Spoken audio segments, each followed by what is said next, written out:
ઉપલેટામાં શાળાના વિદ્યાર્થીઓને ફૂલ છોડનું વિતરણ કરાયું। રચના સ્કૂલમાં વિદ્યાર્થીઓને ફૂલ છોડનું વિતરણ કરી નવરંગ નેચર ક્લબ અને શાળા દ્વારા વિતરણ કરવામાં આવ્યું હતું।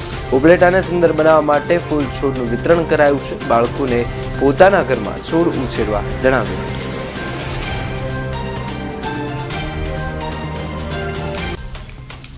આજે અમારી સંસ્થામાં એક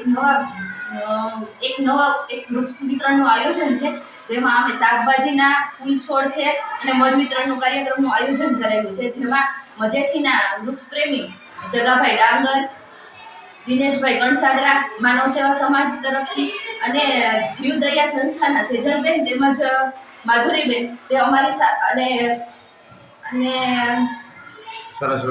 અને સરસ્વતી પ્રાથમિક શાળાના આચાર્ય શ્રી કિશોરભાઈ રૂપાપરા અમારી સાથે જોડાયેલા છે, જેમનો આ સંસ્થા જેમનો દિલથી આભાર વ્યક્ત કરે છે કે જે પોતાનો કિંમતી સમય ફાળવીને અમારી સાથે જોડાયેલા છે અને અવનવા કાર્યક્રમ કરવા માટે અમને ઉત્સાહ અને પ્રેરણા મળે તે બદલ આપનો ખૂબ ખૂબ આભાર। બેન, આપણા સ્કૂલની અંદર કેટલા રોપડા વિતરણ કર્યું છે અને કેટલા છોકરાઓ લીધું છે? અમારી સ્કૂલની અંદર અમે 400 થી 500 વૃક્ષ ફૂલ છોડ અને વૃક્ષ રોપા વિતરણ હતા, જેમાં અમે અલગ અલગ બહારના ઉપલેટાના મહેમાનો, વાલીઓ, વિદ્યાર્થીઓ દ્વારા અલગ અલગ રોપાનું વિતરણ કરવામાં આવેલું હતું અને બધાએ ખૂબ ઉત્સાહથી રોપા લીધેલા છે।